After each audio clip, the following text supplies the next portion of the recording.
துறை ஆகிய துறைகள் இணைந்து நடத்துகிற தமிழரின் இசையும் நாடகமும் பண்பாட்டு கருத்தரங்கு என்கிற நிகழ்வுக்கு தலைமையேற்றிருக்கிற கல்லூரி முதல்வர் அவர்களே,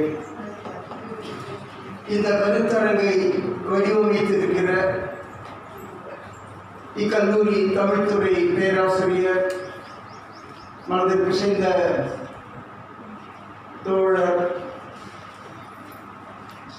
முனைவர் கமலக்கண்ணன் அவர்களே, அறிமுக உரை நிகழ்த்தி அமர்ந்திருக்கிற பேராசிரியர் சகோதரி இராக்கு அவர்களே, மற்றும் பல்வேறு கல்லூரி தமிழ்துறையிலிருந்து வருகின்றிருக்கின்ற பேராசிரியர் பெருமக்களே, இங்குள்ள பல்துறை ஆசிரியர் பெருமக்களே, மாணவ தோழர்களே,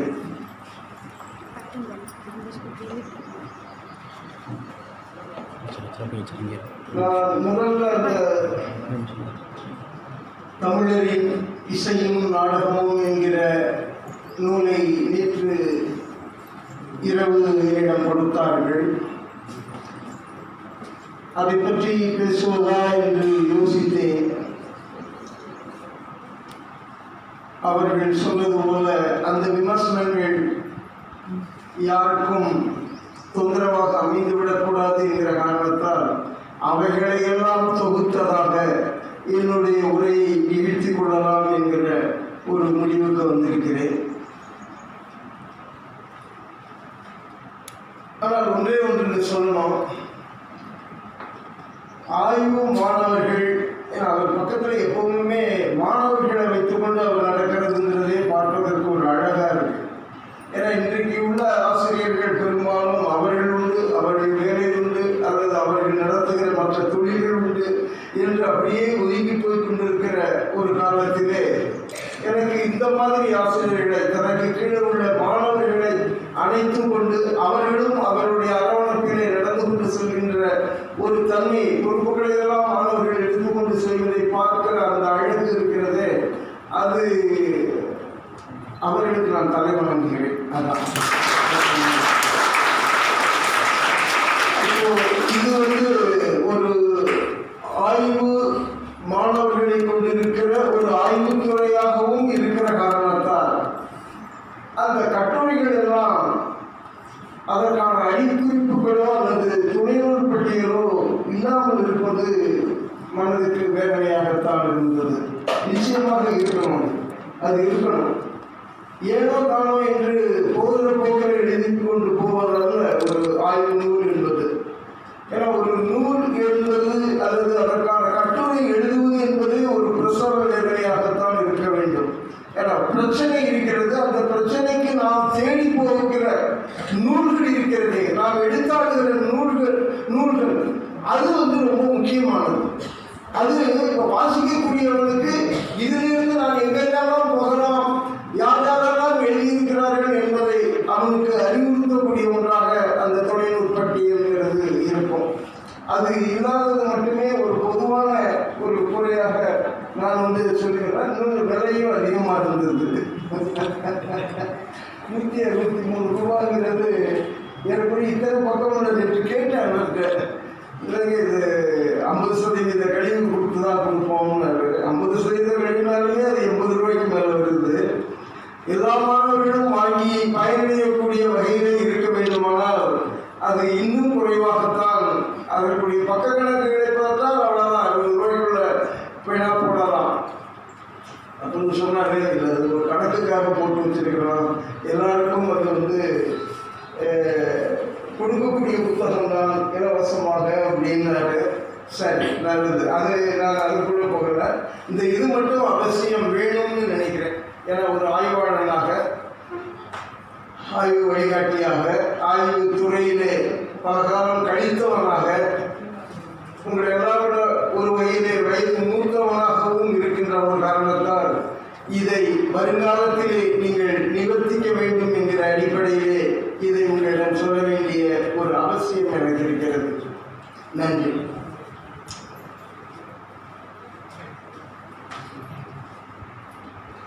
இப்போ இதில் முத்தமிழ் எல்லாரும் நாம் சொல்லணும். நிறைய கட்டுரைகளில் கூட அது வருது. எடுத்து எழுதும்போது முத்தமிழில் ஒன்று நாடகம் இசை அப்படின்னு. முத்தமிழை பற்றிய என்னுடைய பார்வையை இங்கு சொல்லுவது சரியாக இருக்கும் என்று நினைக்கிறேன். ஏறக்குறைய பரிபாடல்ல தான் அந்த சொல் வழக்கு முத்தமிழ் அப்படிங்கிற ஒரு பதிவு வருகிறது. அது பாடல்லையா அல்லது உரையிலையா என்று தெரியவில்லை. அங்கதான் முதல்ல முத்தமிழ்ங்கிறது வருது. ஏன்னா எந்த விதமான இதை பற்றி யோசனையும் இல்லாமல் ஒரு வெள்ளைத்தாளாகத்தான் கவர்ந்தேன். நேற்று இதை படித்ததுக்கு அப்புறம் எனக்கு தோன்றிய கருத்துக்களை சொல்றேன். அதனால அந்த முத்தமிழ் அப்படிங்கிறது தமிழில் உள்ள இலக்கிய வகமையாகத்தான் சொல்லப்படுகிறது. இயல், இசை, நாடகம் மூன்றும் தமிழ் இலக்கியத்திற்குள்ளான. இன்றைக்கு ஏகப்பட்ட தமிழ்கள் வந்துட்டு, ஆட்சி தமிழ், சட்டத்தமிழ், அறிவியல் தமிழ், கணினி தமிழ் அப்படின்னு ஏகப்பட்ட தமிழ்கள். எந்தெந்த துறை சார்ந்து அவர்கள் செயல்படுகிறார்களோ அது எல்லாமே தமிழாகி போய்விட்டது. ஆனால் அன்று இலக்கியம் என்கிற ஒரு பிரிவுக்குள்ளாக இந்த மூன்று நிலையான வகைமைகளை பிரித்து பார்த்திருக்கிற ஒரு பெரிய சிந்தனை மரபு நமக்கு இருந்திருக்கிறது.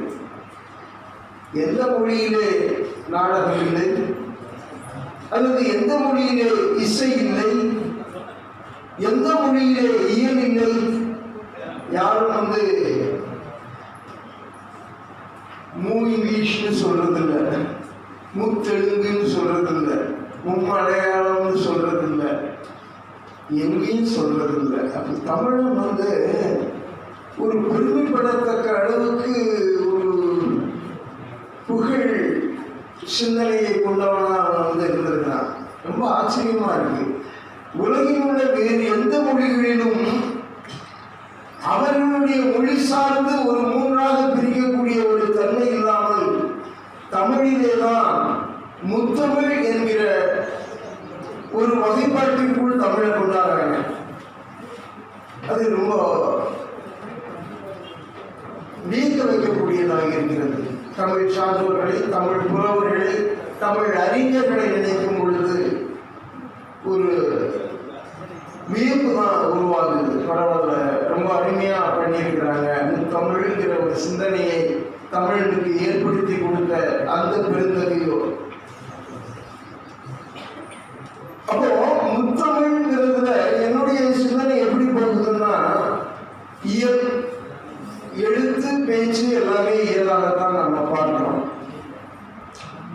எழுத்து அப்படிங்கிறதுக்குள்ள வரக்கூடியது நான் மொழியை விரித்துரைத்தல், அதாவது நரேஷன் உள்ளது, நரேட்டிவாக இருக்கக்கூடியது. இது எல்லாமே ஒன்று. அந்த நரேட்டிவ் அல்லது சொல்லக்கூடிய எடுத்துரைப்பு தன்மை, விவரணத்தன்மை உடையதற்குள்ள கதை வருகிறது, புதினம் வருகிறது. அதுல கற்பனை கலக்காமல் இருக்கக்கூடியது கட்டுரையாகிறது. அதுபோல பேச்சு என்பது அவரவர்கள் தகுதிக்கு ஏற்ப உரையாற்றுகின்ற தன்மைக்கு ஏற்ப இயல் தமிழாகவும், இசை தமிழாகவும், நாடகத் தமிழாகவுமே ஆகிவிடுகிறது. சரி, இது விவரண சார்ந்த ஒன்று, அது இயல். இசை, இசை என்பதை நாம் பாடுவதாக நினைத்துக் கொண்டிருக்கிறோம். பாடுவது என்பது ஒரு வகையான நிகழ்வு, பெர்ஃபார்மன்ஸ் சொல்ற மாதிரி. அது நிகழ்த்துவது, நிகழ்த்தல் அப்படிங்கிறது கீழே வரக்கூடியது. நாடகமும் அப்படித்தான், நடனமும் அப்படித்தான். இவைகளெல்லாம் நிகழ்த்தல் என்பதன் கீழே வரக்கூடியது. அப்போ மொழியோடு தொடர்புடையதாக இலக்கியத்தினுடைய ஒரு பிரிவு வகைமையாக சுட்டக்கூடிய ஒன்றாக இசையை பார்க்க வேண்டும் என்றால் அது அதனுடைய அவர்கள் பாடல் அல்லது சாகித்யம் என்று சொல்லக்கூடிய இசை அல்லது கவிதை என்று நாம் இப்பொழுது உள்ள நிலைமைக்கு கொண்டு வர வேண்டுமா என்றால் அதற்குள்ள கொண்டு வரலாம். சாகித்யம் அப்படிங்கிற அதுதான் இதை உடைய இசைக்கருவிகளை கொண்டு இசைப்பதல்ல. நாம் அப்படித்தான் இசை அப்படிங்கிறத பார்க்கிறோம். அந்த பாடல்களை பாடுவதற்கு அதை மேடைகளை நிகழ்த்துவதற்கு அல்லது நம்ம வானொலியிலேயோ மற்றதிலேயோ கேட்பதற்கு தொலைக்காட்சிகளை பார்ப்பதற்கு அங்கு அந்த இசைக்கருவிகளை இசைத்து இன்னும் அதை கூடுதலாக அழகுபடுத்தக்கூடிய ஒரு தன்மை நிகழ்கிறது. ஆனால் இந்த அழகு இல்லாமல் இயலிலிருந்து வேறுபடக்கூடிய ஒரு தன்மை இருப்பதனால்தான் அதை இசை என்று நாம் பிரிக்கிறோம்.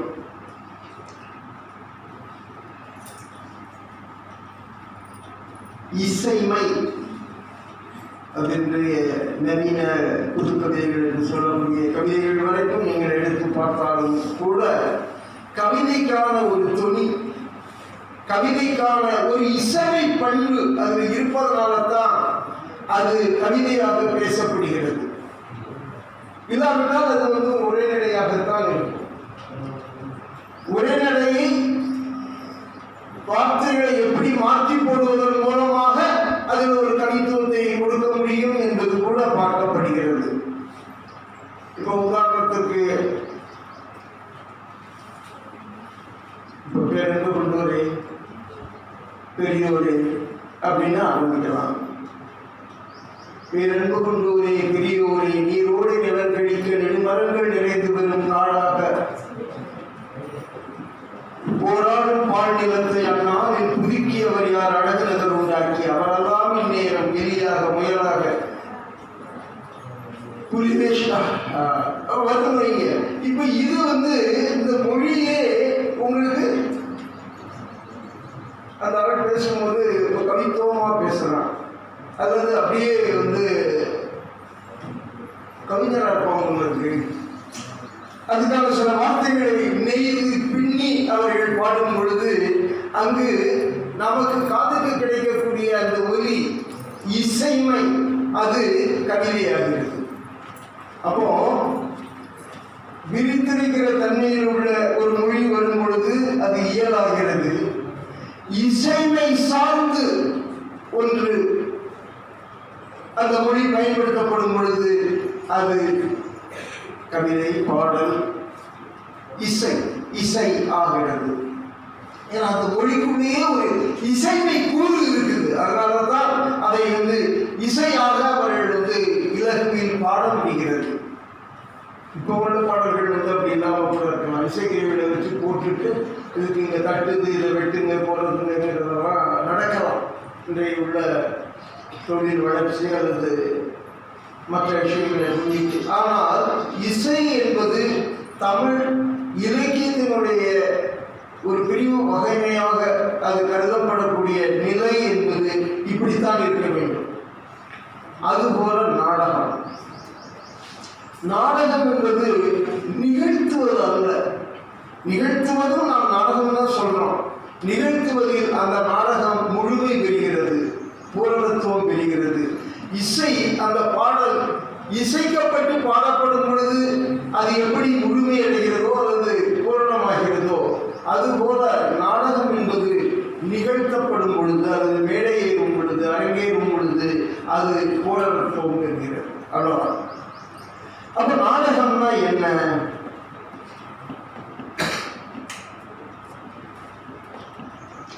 நாடகம்னா என்ன? நீங்க தான் கவிதை நிறைய பேர் எழுதுவீங்கல்ல. கவிதை எழுதுறது யாருமே கிடையாதா? கையை தூங்க. 3 பெண்களும் 3 ஆண்களுமா? 4, 5, 6, 7, 8 வரணுமே எல்லாரும். கவிதை சொல்ல சொல்ல மாட்டேன். அந்த உத்தரவாதம் தர்றேன். கவிஞர்களோட முகத்தை பார்க்கணும்னு ஒரு ஆசைப்படுறேன்னு வச்சுக்கிறீங்களேன், அல்லது உங்க கையமாவது பார்க்கணும்னு ஆசைப்படுறேன்னு வச்சுக்கிறீங்களேன். சரி, இருக்கிறீங்க, பரவாயில்ல. ஒரு 10-12 பேருக்குள்ள இருந்தாலும் கூட அது ஒரு மகிழ்ச்சி. கவிதைங்கிறது தன் உணர்வு. அந்த நேரத்தில் அந்த கணத்துல உங்களுக்கு எப்படி ஒரு வெளிச்சம் உங்களுக்கு கிடைக்குதோ அந்த வெளிச்சம் உங்களுக்கு உங்களுடைய பார்வை சார்ந்த ஒரு கவிதை ஆகிறது. அந்த பூ வச்சிருக்கிறாங்க, அந்த பூ கீழே கிடக்குது. அதை பார்க்கிற ஒரு பெண் கவிஞருக்கு கிடைக்கக்கூடிய பொருளும் ஒரு ஆண் கவிஞருக்கு கிடைக்கக்கூடிய பொருளுமே வேறுபட்டு இருக்கும். அந்த பூவை பார்க்கிற வசதியுடைய ஒரு பெண்ணுக்கும் வசதியற்ற ஒரு பெண்ணுக்குமே அதனுடைய பார்வை மாறுபாடு அங்கே இருக்கும் இல்லையா?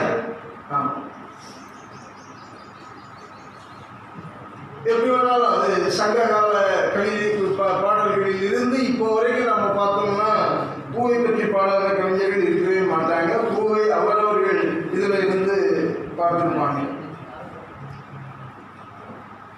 இது தனி உணர்வு. லிரிக்னு இப்போ சொல்றாங்க இல்லையா, நபர் அவருடைய உணர்வு மேலிட்டால் அவர் படைக்கக்கூடிய ஒரு படைப்பாக அதற்குள் ஒரு இசைமை சேரும் பொழுது அது கவிதையாகிறது, பாடலாகிறது. நாவல் சிறுகதை என்கிற இயல் சார்ந்த பகுதிகளை நாம் பார்த்தோமானால் அதுல ஒரு கற்பனை இருக்கிறது. கவிதை எழுதுறவங்க நிறைய பேர் இருப்பீங்க, கதை எழுதுறவங்கன்னு கேட்டால் அதுல கொஞ்சம் சொற்பமா குறைஞ்சிருக்கும். அப்படி தானே? இல்லை நிறைய பேர் கதை எழுதுவீங்களா? நிறைய பேர் கதை எழுதுவீங்க. அப்போ நிறைய கதைகள் இங்க இருக்கு. நிறைய பேர் கதைகள் எழுதுவீங்க. கவிதை எழுதுங்க அப்படின்னா கதையை விட கவிதை எழுதுறாங்க. கதையில ஒரு வகையான ஒரு விவரணம் அதுதான் இருக்கும், கற்பனை கலந்துருக்கும். நாவல் அதை கொஞ்சம் விரித்து பெரிசாக்கும் பொழுது குறுநாவலாகவோ அல்லது நாவல் என்கிற அந்த புதினம் அப்படிங்கிற ஒரு தன்மை கிடைக்குது. மற்ற கட்டுரையை எழுதும் பொழுது அந்த கற்பனை கிளர்ச்சி விடப்பட்டு ஆதாரங்களோடு நிறுவக்கூடிய ஒரு தன்மையுடையதாக அந்த கட்டுரை அமைகிறது.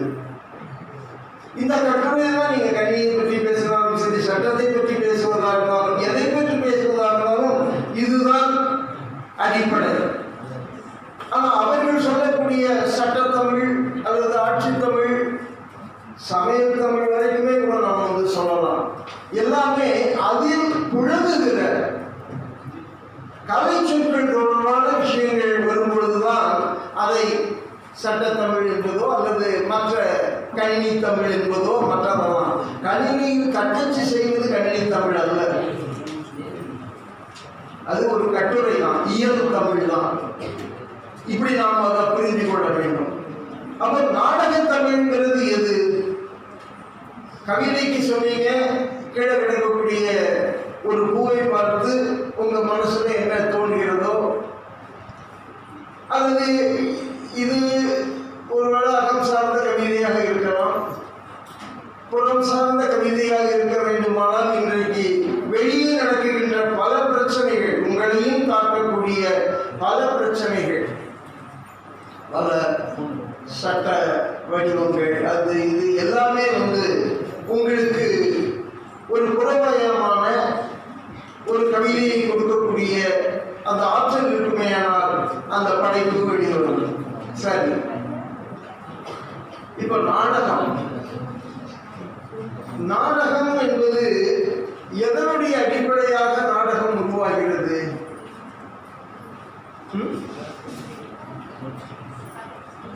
கதை இல்லை,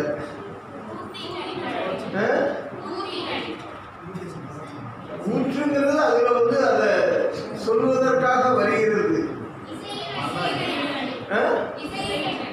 இசையின் அடிப்படையில் நாடகம்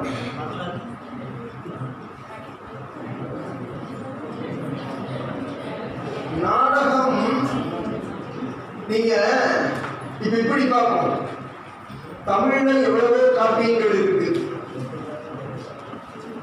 எந்த காப்பியத்தை நாடக காப்பியம் என்கிறீர்கள்? ஏன்?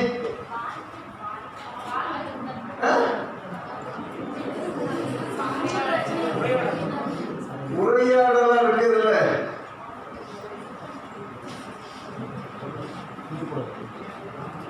உரையாடல் உங்களுக்கு கலித்துறை பாடல்களில் நிறைய உரையாடல்கள் நாடக பாங்குடைய தன்மையுடைய கவிதைகளாக அவைகள் இருக்கின்றன அல்லது செய்யுள்களாக இருக்கின்றன.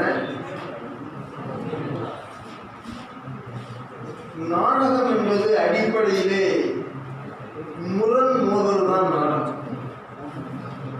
நீங்க ரெண்டு பேரும் ரொம்ப நெருக்கமான நண்பர்களாக இருக்கிறீங்க. ஒருத்தர் எழுந்தா ஒருத்தர் என்னையா நிற்கிறாருங்கும் போது அங்க நாடகம் இல்லை. பக்கத்தில் உட்கார்ந்துக்கிட்டு இருக்கும் போதே உங்களுக்குள்ள ஒரு பொறாமை அவங்க மேல உருவாச்சுன்னா அங்க நாடகம் இருக்கு. புரியுதா? ஒரு பூ கிடக்குதுன்னு சொன்னோம், அந்த பூவை ஒருவர் எடுக்கும் பொழுது என் பூவை நீ ஏன் எடுத்தேன்னு கண்ணத்தில் அரைஞ்சாங்கன்னா அங்கதான் நாடகம் ஆரம்பிக்குது. அப்படிதான் இருக்க முடியும். நாடகம்ங்கிறது முரண் மோதல், அதுதான் நாடகம். அதுதான் நாடகத்தை கொண்டு போகுது. அமைதியா இருக்கிற இடத்துல நாடகம் இல்லை. எங்க ஒரு பிரச்சனை உருவாகுதோ அங்கதான் நாடகம் அப்படிங்கிறது உருவாகிறது. சிலப்பதிகாரம் அதனாலதான். சிலப்பதிகாரம் ஆரம்பமே பிரச்சனையில தான் ஆரம்பிக்குது. மங்கள வாழ்த்து பாடல் அது மட்டும்தான் உங்களுக்கு பாடலாக இருக்கும், மற்றதெல்லாம் காதை. மங்கள வாழ்த்து பாடல்ல கோவலன் கண்ணகி அவங்களுடைய சிலப்பதிகாரம் மங்கள வாழ்த்து பாடல் எதை சொல்லுது? திருமணத்தை சொல்லுது. தலைப்பு மங்கள வாழ்த்து பாடல்னு அவர் போட்டிருக்கிறாரு.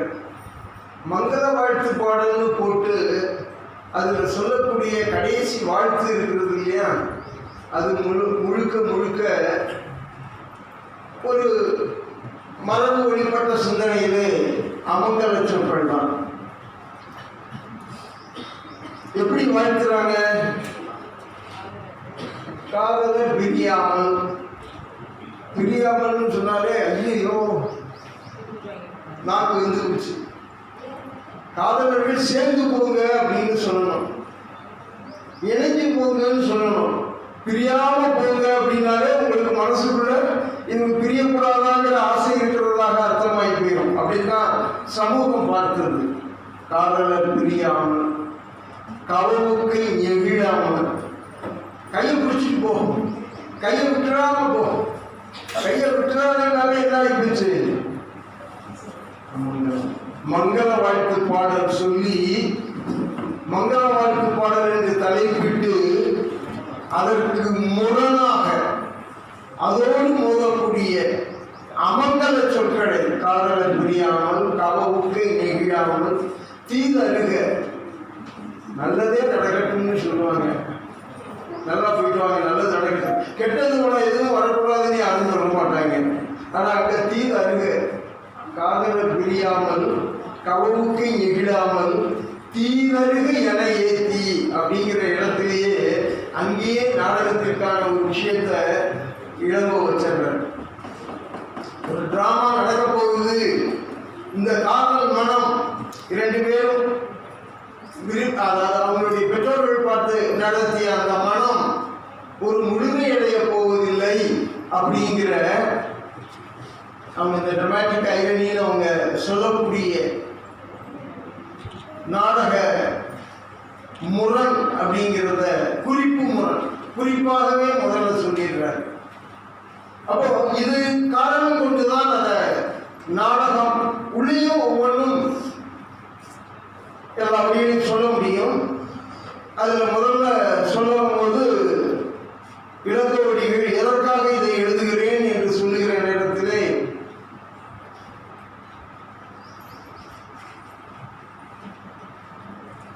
சூழ்வினை சிலம்பு காரணமாக நாட்டுதும் யாமூர் பாட்டுடை செய்யும். சிலம்பு காரணமாக போட்டிருந்தா கூட அங்க வந்து சூழ்வினை சிலம்பு அப்படின்னு வரும் பொழுது நாம் என்ன சொல்கிறோமோ அந்த முரண் அங்கதான் இருக்கு. சூழ்வினை சிலம்பு ஏதோ ஒரு சிக்கலை ஏற்படுத்தக்கூடிய சிலம்பை பற்றி காதலர் பிரியாமல் கவவுக்கு இல்லாமல் அப்படின்னு சொன்னதனுடைய ஒரு தொடர்ச்சியாக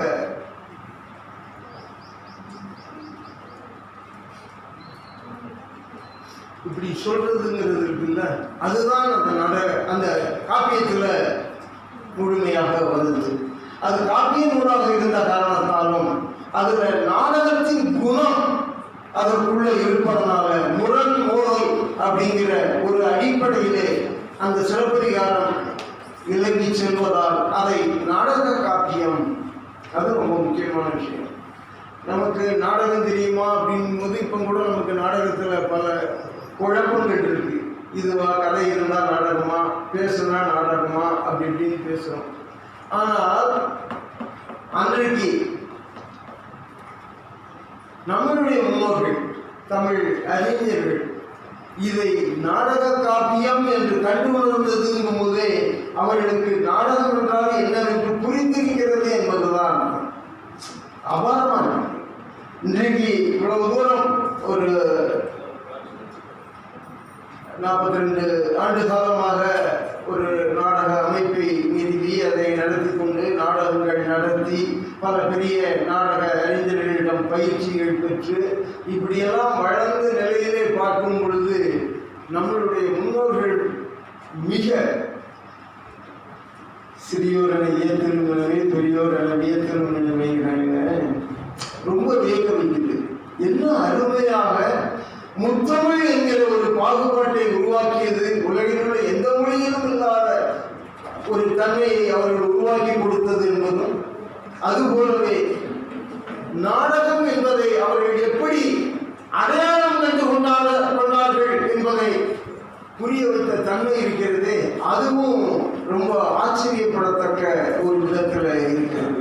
அப்படியாகத்தான் நாடகம் என்றால் முரண் மோதல். எழுத்திலேயே நாடகம் வந்துருக்கு. எழுத்திலேயே இப்போ உங்களுக்கு நீங்க படிக்கக்கூடிய நாடகம் பாடமா இருக்குங்களா? இருக்குதுல்ல? இருக்குது. அந்த நாடகம் வந்து நிகழ்த்தப்பட்டு உங்களுக்கு பாடமாக வைக்கப்படுவதில்லை. இலக்கிய மாணவர்கள் முத்தமிழின் ஒரு பிரிவாக இருக்கக்கூடிய ஒரு இலக்கிய வகைமையாக நாடக எழுத்து என்பது இருப்பதனால தான் அதை கொண்டாடுறாங்க. அப்போ இயல், இசை, நாடகம் என்கிற மூன்றும் இலக்கியத்தோடு தொடர்புடையது. அதை நாம் முதல்ல புரிஞ்சுக்கணும். நாம நாடகம்னா எல்லாருமே நிகழ்த்தப்படக்கூடியது அப்படிங்கிறத நினைக்கிறோம். அதே போல இசை அப்படிங்கிறது கச்சேரி அப்படிங்கிறத நினைக்கிறோம். அது அல்ல. அதற்கு முன்னிலையிலே தமிழ் மொழியோடு தொடர்பு கொண்டு வாசித்து நமக்கு அந்த அனுபவத்தை நாடகமாக காட்டக்கூடிய ஒரு அனுபவத்தை, ஒரு இசைக்கக்கூடிய தன்மையுடையது என்று நமக்கு சொல்லித்தரக்கூடிய ஒரு அனுபவத்தை தரக்கூடிய ஒன்றைத்தான் நாம் வந்து இயல், இசை, நாடகம் என்று அந்த 3 பிரிவாக நாம் வந்து பார்க்கிறோம். அது ரொம்ப முக்கியம். அப்படித்தான். அதே போல சங்க இலக்கியத்தில் வந்து கூத்து, கூத்தர் அதெல்லாம் நிறைய வரல. சங்க இலக்கியத்தில்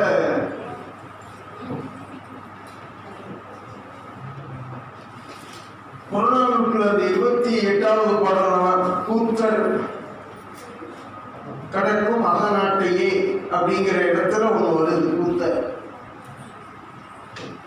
மற்ற இடத்துல கூத்தர் கூத்து சங்க இலக்கியத்தில் இல்லை.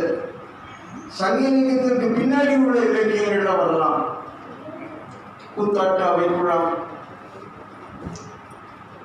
திருக்குறள் பின்னாடி வந்தது. அது மாதிரி சிலப்பதிகாரம், கூத்தாடு மகளிர், இப்படி இந்த சொற்கள் வந்திருக்கலாம். ஆனால் சங்க இலக்கியத்தில் இல்லை. இதுல பரிபாடல்ல நாடகம் வருது. பாடல் ஓர்ந்தும் நாடகம் நயந்தும், அந்த நாடகம் அப்படிங்கிற ஒன்று. அந்த நாடகங்கிறது கூட நாடகமாக இருக்குமா அல்லது நடனமாக இருக்குமா? ஆடல் பாடல் தானே இன்னைக்கு சொல்றோம். பாடல் ஓர்ந்தும் நாடகம் நயந்தும் அப்படிங்கும்போது பாடல் பாடக்கூடிய ஆடல் ஆடக்கூடிய அப்படிங்கிற நடனமாகத்தான். ஏன்னா தொடக்கத்தில் நமக்கு நாடகம் என்கிற சொல் இல்லை. நாட்டிய சாஸ்திரம் அப்படின்னு சொல்லக்கூடிய நாட்டிய நன்கு கடைபிடித்து தேடினர் ஆதலின்னு தான் வருது. மாதிரி நாட்டிய நன்கு கடைபிடித்து தேடினர். நாட்டிய நுண்ணுங்கிறது நாட்டிய சாஸ்திரம். நாட்டியம் என்கிற சொல் நாடகத்தை குறிக்கக்கூடிய சொல். நாட்டிய நுண்ணூல்னா நாடக நுண்ணூல் தான். நாட்டிய சாஸ்திரம் அப்படிங்கிறது நாடக சாஸ்திரம், நாடகத்தை தான் அதை சொல்லுது. அப்போ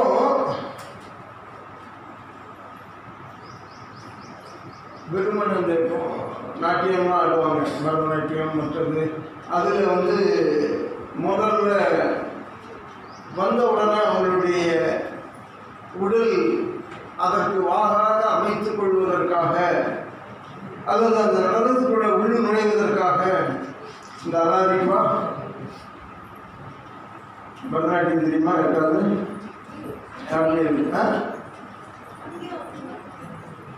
உங்களுக்கு தெரியும். அது அலாரிப்பு தானே?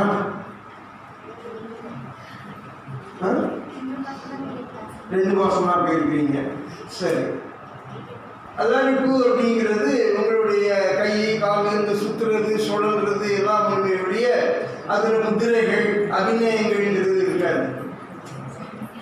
அலாரிப்புங்கிறது நம்மளுடைய உடலை அதற்கு தகுந்தது மாதிரி ஆக்கி கொள்வது தான். அது பரதநாட்டியத்தில் முதல் படி. இது நிறுத்தம். நிறுத்தம்ங்கிறதுல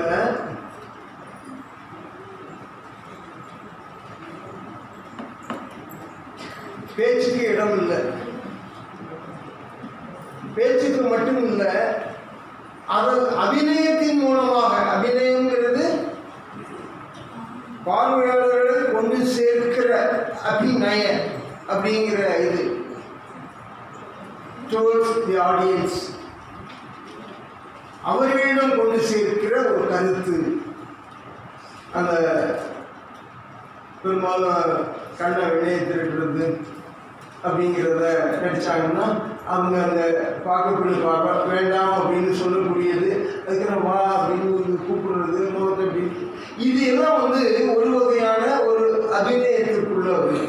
அதை சில முத்திரைகள் மூலமாக அவர்கள் விளக்கும் பொழுது அது எல்லாமே ஒரு கருத்து பரிமாற்றத்திற்கான, நீங்கள் அதை புரிந்து கொள்ளக்கூடிய, எல்லாருக்கும் புரிந்து கொள்ளக்கூடியதுங்கிறதல்ல, அது வெறும் அழகு சார்ந்தது மட்டும்தான். நிறுத்தம்,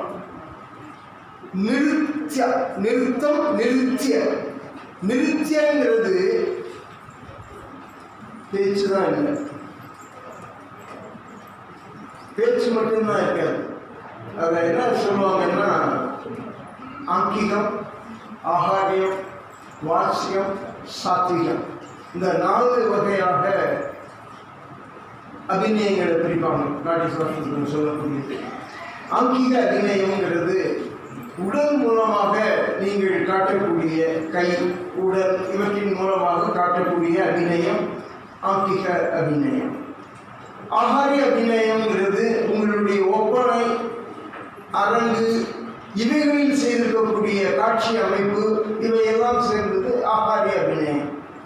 இப்போ நீங்கள் கூத்துலையெல்லாம் பார்த்தோம்னா ஒரு கதாபாத்திரம் உள்ள வருதுங்கும் பொழுது அவர் கட்டியிருக்கக்கூடிய அந்த புஜக்கட்டையினுடைய அமைப்பு, அவர் மேலே வைத்திருக்கக்கூடிய கிரீடம் அல்லது சிகரெட் என்கிற அந்த ஒப்பனை பொருளினுடைய தன்மை, அவர் முகத்தில் எழுதியிருக்கிற வண்ணம், இவை நமக்கு சொல்லக்கூடிய சில தன்மைகள்.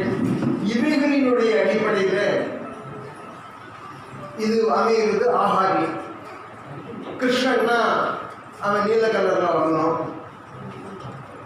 பீமன் கருப்பு கலரில் வரணும், அர்ஜுனன் சிவப்பு கலரில் வரணும், கோப்ப பாத்திரம், இப்படி ஒவ்வொன்றும் அதில் மஞ்சள் எப்படி சேர்க்கறது, இப்படி பிரிகிறதுங்கிறது கூத்துல உள்ள வண்ண கலவைகள் மூலமாக அவங்க சொல்கிறாங்க. இவைகள் எல்லாம் இது எந்த கதாபாத்திரம் என்பதை நமக்கு தொடக்கத்திலேயே புரிய வைத்து விடுகின்றன. அப்போ அதுவும் ஒரு வகையில் நமக்கு கருத்தை புலப்படுத்துது. ஆக நிருத்திய அப்படிங்கிறதுல ஆங்கிகம் இருக்கு, ஆகாரியம் இருக்கு, சாத்விகம் இருக்கு. சாத்விகம்ங்கிறது மனசுல உருவாக்குறது.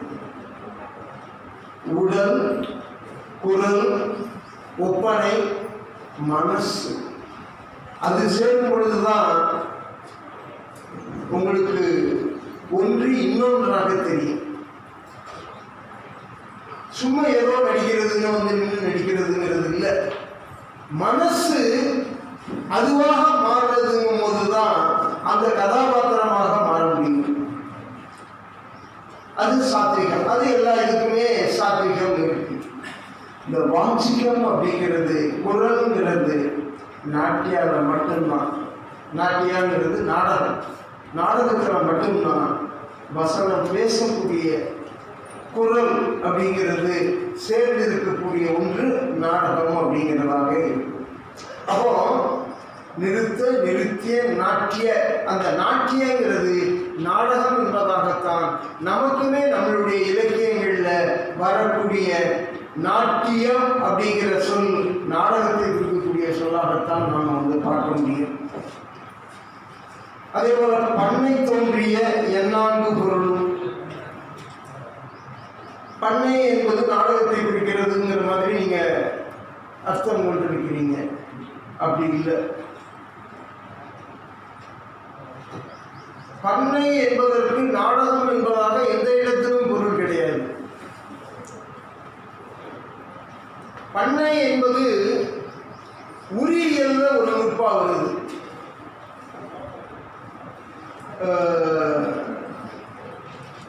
பண்ணை அப்படிங்கிறதுக்கு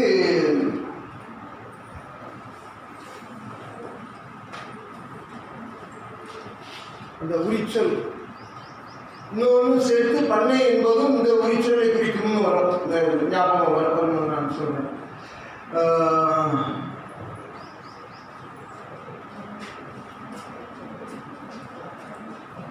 விழுத என்னமோ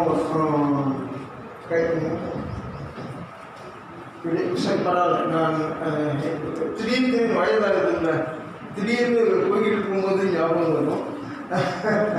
நேரத்துக்கு வராமலும் சில நேரங்கள் அமைஞ்சு போகும். நல்லது. சரி, பண்ணை ஆயிரண்டும் விளையாட்டேன்னு வரும். விளையாட்டு என்பதை சொல்வதற்கான உரிச்சொல்லாக பண்ணை என்பதும் இன்னொன்றும் ரெண்டும் தொல்காப்பியரால் சொல்லப்படுகிறதே ஒழிய நாடகம் என்பதாக சொல்லப்படலை. இங்கே உரிச்சொல்லாகவும் வரவில்லை. நாடகம் அப்படிங்கிறத சொல்ல வேண்டிய அவசியமும் தொல்காப்பியருக்கு இல்லை. அதை முதல்ல நாம் புரிஞ்சுக்கணும். தொல்காப்பியர் வந்து தமிழில் தொன்மையான ஒரு இலக்கணத்தை தமிழ் மொழிக்கு தந்ததுல தொல்காப்பியருக்கு மிக முக்கியமான இடம் இருக்கு. ஏன்னா இன்றைய வரைக்கும் நாம ஒரு 2500 ஆண்டுகளாக முற்பட்ட ஒரு இலக்கண நூலை நம்மளுடைய தமிழ் மொழி இன்றைக்கும் கொண்டிருக்கிறது. இன்றைக்கும் நாம் படித்துக் கொண்டிருக்கிறோம் என்கிறது மிகப்பெரிய பெருமை உடைய ஒன்று. உலகத்தில் வேற எந்த இதுக்கும் இவ்வளவு பெரிய வாழக்கூடிய மொழியாக, வாழுகின்ற மக்கள் பேசக்கூடிய மொழியாக, வாழுகின்ற மக்கள் இன்னமும் படித்துக் கொண்டிருக்கக்கூடிய ஒரு மொழியாக அது இருப்பதற்கு காரணம் இப்போ தொல்காப்பியம்லாம் நம்ம எடுத்து சொல்லலாம். இலக்கண நூல் அப்படிங்கிறதுல ஆனால் தொல்காப்பியத்தில் எந்த இடத்திலும் வந்து நாடகம் என்கிற பதிவு இல்லை. பண்ணை தோன்றிய நான்கு பொருளும் இருக்குதா? என்ன மெய்பாட்டியல்ல நாடகம்னு இருக்காது. பண்ணை தோன்றிய, பண்ணைங்கிறதுக்கு நாடகம்ங்கிறது பொருள் இல்லை. அது வந்து விளையாட்டு இடம். கெடுவதால் பண்ணை ஆயிரம் விளையாட்டு. இப்போ வந்துட்டு கெடுவரல் பண்ணை யாராவது இப்படி பேசுறாங்கன்னா தான் பதில் சொல்லும் பொழுது ஒரு வித்திரேகத்தோட ஒரு சவால். கெடுவரல் பண்ணை ஆயிரம் விளையாட்டு, அங்க உரி சொல்லாக கெடுவரல் என்பதும் விளையாட்டு குறிக்கும், பண்ணை என்பதும் விளையாட்டு குறிக்கும் அப்படிங்கிறது இருக்கு. நாடகம் என்பதாக மெய்ப்பாட்டியல்ல எதுவும் எந்த இடத்திலும் கிடையாது. தொழிலாளர்களுக்கு நாடகத்தை பற்றி சொல்ல வேண்டிய அவசியமும் கிடையாது. அது ரொம்ப முக்கியம். நாம தொழிலாளர்கள் தமிழருக்கு கிடைத்த பெரும் வாகனம் அப்படிங்கிற மாதிரி நினைச்சுக்கிட்டு எல்லாத்துக்கும் அதில் மருந்து தேடிட்டு இருக்க வேண்டிய அவசியம் இல்லை. தொழிலாளர்களுக்கு இருக்கக்கூடிய பெருமை, தொழிலாளர்களுக்கு இருக்கக்கூடிய பெருமை அது எங்கு வேண்டுமானாலும் ஒரு தமிழன் உரத்தை சொல்ல முடியும். ஏன்னா இன்றைக்கு கீழடி இன்னும் நம்மை முன்னாடி கொண்டு போகக்கூடிய ஒரு நாகரிகம் உள்ள ஒரு சமூகமாக காட்டும் பொழுது ஏறக்குறைய அந்த சமூகத்திலோ அதற்கு முன்னாடி உள்ள ஒரு சமூகத்திலோ உருவான ஒரு நூல் இன்றும் பேசப்படக்கூடிய, இன்றும் வாசிக்கப்படக்கூடிய ஒரு நூலாக இருந்து கொண்டிருக்கிறதுங்கிறது அதுக்கான ஒரு பெரிய பெருமை. மொழி சார்ந்த வேண்டியது. ஆனா நாடகம் அப்படிங்கிற ஒரு வகைமை சார்ந்தது. அவர் சொல்ல வேண்டிய அவசியம் என்ன வருது? ஏன் வலுக்கட்டாயமா மெய்ப்பாட்டியல்னா அது நாடகத்தை தான் சொல்லுது அப்படின்னு அதுக்குள்ள கொண்டு போகணும்? மெய்ப்பாட்டுங்கிறது எங்க வருது? அந்த சொல் தலைப்பு இவர் வச்சிருக்கலாம், யார் வேணுமானாலும் வச்சிருக்கலாம், எப்படி வேணாலும் நடக்கலாம். ஆனால் தொல்காப்பியத்திற்குள் மெய்ப்பாட்டு நேரம் ஒன்றும் ஆகுதா? ஒரு மணி வரைக்குமா? இல்லை, நான் பேசிக்கிட்டே இருப்பேன். அதை பற்றி ஒன்று இப்படியே போய்கிட்டே இருப்பேன். இங்கே எங்கேயாவது நீங்கள் பாவம் தகடப்பட்டுறக்கூடாது. 11 தான் இது, அதனால் ஒன்றும் பிரச்சனை இல்லை. என்ன சொன்னால் மெய்ப்பாடுங்கிற சொல் எங்கே வருதுன்னா செய்யுளில் தான் வருது. தமிழ் இலக்கியத்தை நீங்கள் எங்கே எடுத்தாலும் முதலிலே அந்த சொல் பெய்யப்பட்ட ஒரே இடம் செய்யுளில். செய்யுளில் நிறைய சொல்றாங்க. ஒரு 20 உறுப்பு செய்யுள் உருவாக்குவதற்கு இந்த 20 உறுப்புகள் இருக்கணும் அப்படின்னு 28 உறுப்பு 2 இதா பிரிச்சு சொல்றாங்க. அதுல ஏற்கனவே 20வது கூறாக இருக்கும்னு நினைக்கிறேன் இந்த மெய்ப்பாடு அப்படிங்கிறது. இந்த மெய்ப்பாடு என்ன அப்படிங்கிறத விளக்குறதுங்கிறது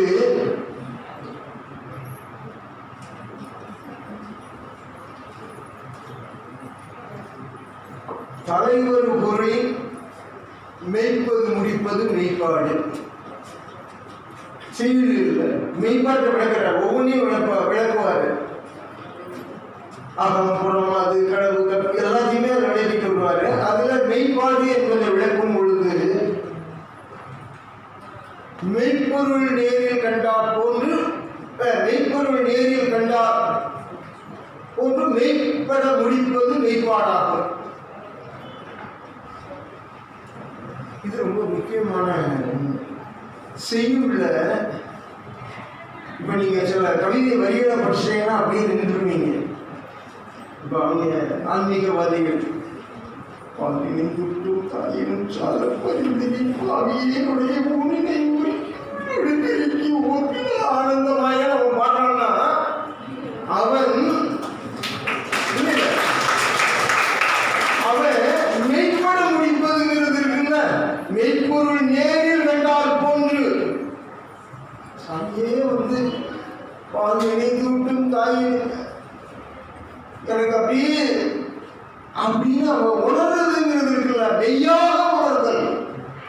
இந்த தன்மை வரும் பொழுதுதான் செய்யுள் இன்னும் சிறப்பு. அதுல இன்னும் நிறைய இருக்கு. இப்ப அது வேண்டாம், அதை பற்றி விளக்கெல்லாம் பெருசா போகும். 28ல் 20வது கூறாக சொல்லப்படக்கூடியது மெய்ப்பாடு. இந்த மெய்ப்பாடு செய்யுளுக்கு எப்படி அமைய வேண்டும்? இப்ப நாவல் படிப்போம், எதுல வேணாலும் படிப்போம். அந்த இடம் அப்படியே நிப்பாட்டி வச்சிருக்கோம்.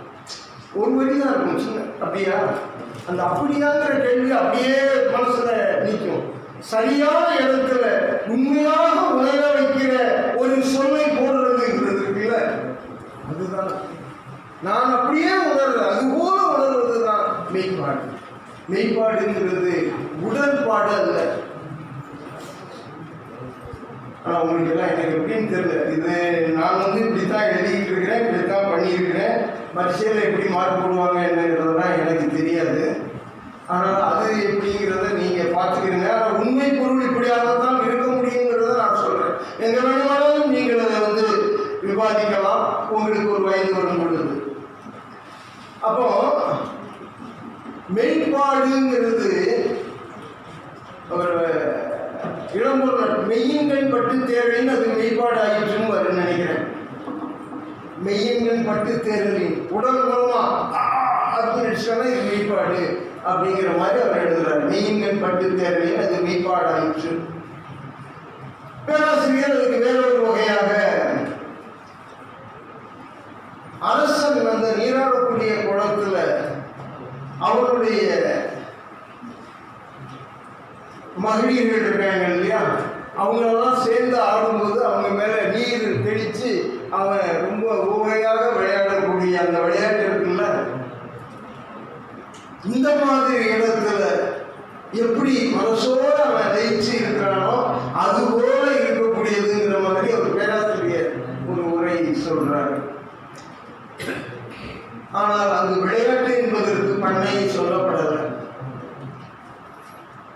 பண்ணை தோன்றி என்னான்கு பொருளும், என்னான்குங்கிறது 32ங்கிறது தெரியும். பண்ணை தோன்றிய 32 பொருளும் கண்ணிய புறனே நான்கு என்பர். கண்ணிய புறனே நான்கு. நம்ம நாடகம் மற்ற இது சொல்றோம். வாழ்க்கை எல்லா இதுலையுமே முரண் தான் நம்மளை இயக்கிக்கிட்டு. முரண் இல்லாமல் வாழ்க்கை கிடையவே கிடையாது. முரண் தான் நம்மளை இயக்கிக்கிட்டு இருக்கிற ஒன்று. நாம் அதன் மூலமாகத்தான் நாம் வாழ்ந்து கொண்டிருக்கிறோம். சபத்திற்கு மட்டும்தான் எந்த முரணும் கிடையாது. அதற்கு உள்முரண்கள் வரும். பூச்சி அடிச்சுக்கிறது, புழு இதாகிறது, அந்த மாதிரி முரண்கள் வருமே ஒழிய வேறு முரண்கள் அது எதிர்கொள்வதில்லை.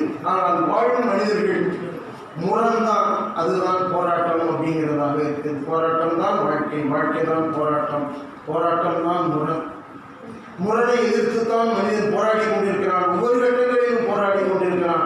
அது புது புது முரணை அவனுக்கு தோற்றுவிக்கிறது. அதனால் வாழ்கிற காலம் முழுக்க அவன் போராட வேண்டியவனாக இருக்கிறான். அப்போ பண்ணை தோன்றி என்னான்கு பொருளும் கண்ணிய புறனே நான்கு என்ப. புறனே, புறனேன்னா எங்க மேல உள்ளதுதான் இருக்கணும். கண்ணிய புறனே நான்கு என்பன்னா அது 32 எதுவா இருக்கணும்?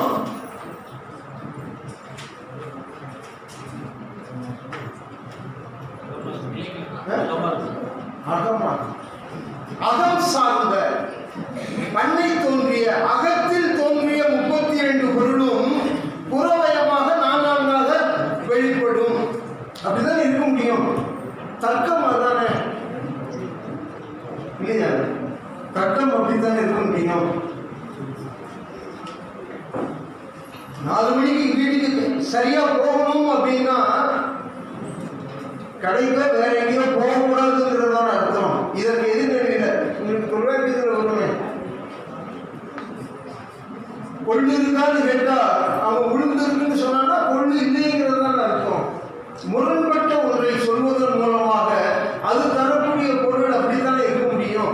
அப்போ புறமயமாக இது வெளிப்படும் என்றால் பண்ணை தோன்றிய எண்ணான்கு பொருளும் அகத்தில் தோன்றிய எண்ணான்கு பொருளும். இப்போ அறிஞர் அகராதி லெக்சிகன் எதுலையுமே பண்ணைங்கிறதுக்கு அகங்கிற பொருள் இல்லை. இப்போ என்னுடைய ஆய்வுக்கு பிறகுதான் அவர் சென்னை பல்கலைக்கழகத்தில் இருக்க